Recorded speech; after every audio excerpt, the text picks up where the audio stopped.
Alors, retournons avec le président Abdel Fattah el-Sisi qui a adressé un message au Forum des BRICS. Alors, j'ai le plaisir d'avoir actuellement avec moi en ligne M.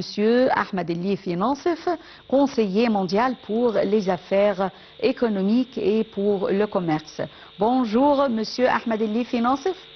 Bonjour à vous, madame. Bonjour et bienvenue. Alors, plusieurs analystes ont confirmé que le discours du président Abdel Fattah el-Sisi au Forum des BRICS présentait une voie stratégique importante pour la coopération économique internationale. Comment voyez-vous ce discours? Tout à fait. Le président Sisi a présenté l'intérêt de l'Égypte, que l'Égypte soit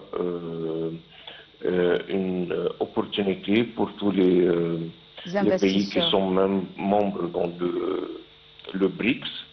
Et là, il a présenté l'importance de la région du Suez, de la région d'investissement dans le canal de Suez. Et je pense que c'était une présentation très stratégique. Son Excellence a parlé du futur du pays, comment est-ce que l'Égypte peut présenter et être une valeur ajoutée pour le pays. Oui. L'Égypte est considérée comme la meilleure voie pour accéder au marché prometteur en Afrique, surtout après le grand développement observé dans ses relations avec les pays africains. Alors, selon vous, comment exploiter cette position entre l'Égypte et l'Afrique, toute l'Afrique, dans l'intérêt de l'Égypte et également l'intérêt du continent africain? L'Égypte, à part le sud de l'Afrique, c'est le seul pays africain qui est dans le groupe de BRICS. Et là, l'Afrique du Sud, elle est un peu loin, elle n'est pas aussi engagée, c'est un autre système. Mais l'Égypte est très branchée, si vous voulez, avec nos confrères en Afrique. On a l'accord de commissaire et aussi la position dans le continent, que l'Égypte est vraiment la portail du continent africain. Ouais. Donc là, l'Égypte peut jouer le rôle d'un pont, d'une connexion, d'une interface avec les pays membres du BRICS et les 45 pays africains. Donc c'est un rôle très important que le président Sisi n'a pas oublié de clarifier pour tout le monde. Et je pense que l'Égypte va représenter une valeur ajoutée pour ce groupe qui est énormément important. Oui. L'Égypte également a déployé d'énormes efforts pour sa réforme économique sous la présidence du président Abdel Fattah el-Sisi et avec plusieurs projets nationaux dont le projet d'infrastructure, le projet des axes routiers et autres projets pour tout d'abord un meilleur avenir pour les citoyens et également pour attirer davantage d'investissements envers l'Égypte.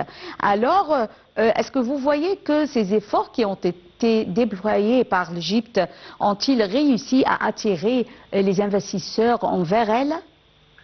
Bien sûr, parce que vous voyez, l'infrastructure devait être mise à niveau pour que l'Égypte soit une destination pour l'investissement. Sont les investissements très intéressants que le gouvernement et le président à diriger le gouvernement d'y mettre dans l'infrastructure du pays, ça aurait été impossible que l'Égypte joue le rôle qu'elle voudrait jouer et être capable d'attirer les investissements. Donc là, ce qui a été fait, toutes les dépenses qu'on a dépensées, c'était des investissements vraiment pour que l'Égypte peut jouer le rôle qu'elle aime bien jouer comme une destination d'investissement pour tous les pays de BRICS. Et là, je pense qu'on a achevé ce but et on va voir les résultats dans les mois ou les années très proches qui viennent. Oui. Alors, vous avez mentionné au début de cette édition un des projets égyptiens les plus importants, celui de la zone économique du canal de Suez, qui comprend de grandes opportunités d'investissement. Alors, est-ce que vous voyez que le groupe des BRICS pourrait tirer profit de cette zone? Tout à fait, parce que premièrement, on a la proximité géographique donc pour tout le continent africain, qui est un marché très important pour tous les pays des BRICS. Et deuxièmement, ça va... Permettez-moi, Monsieur Ahmed Elif, alors également la Chine qui se trouve qui est membre du groupe des BRICS, également, elle a une zone industrielle dans cette zone du canal de Suez. Oui. Et puis là, on a la proximité géographique qui va bien réduire les coûts de production de tous ces pays. Parce que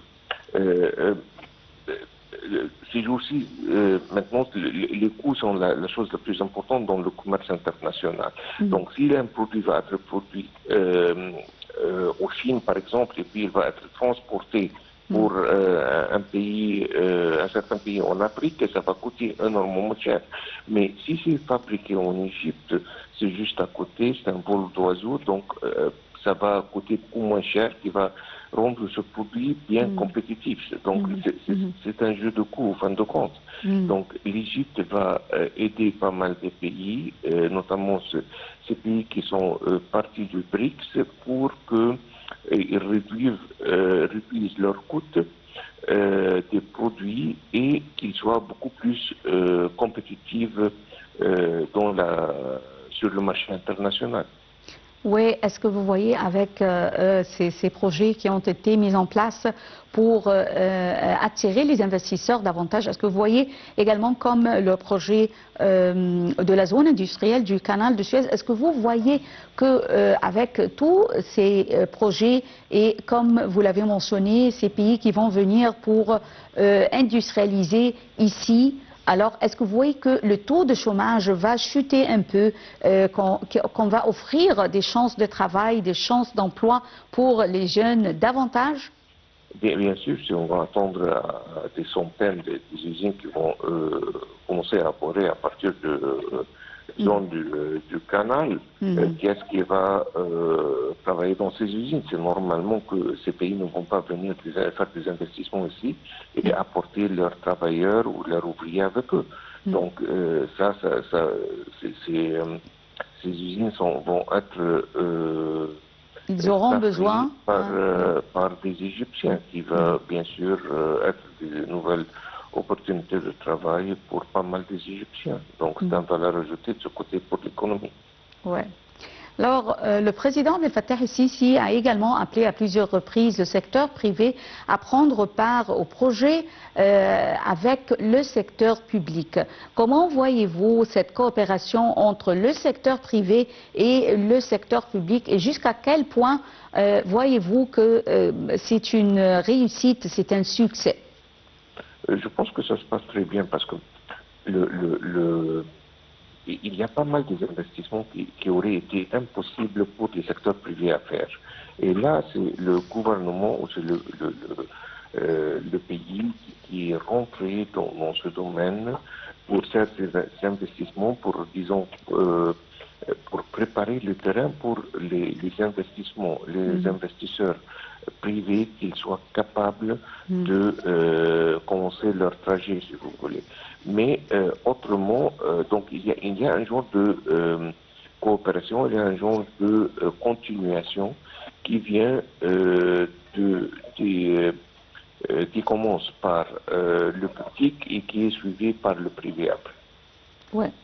Je tiens à vous remercier infiniment, Dr Ahmed Ellifi Nassef, conseiller mondial pour les affaires économiques et le commerce, pour cette intervention avec nous.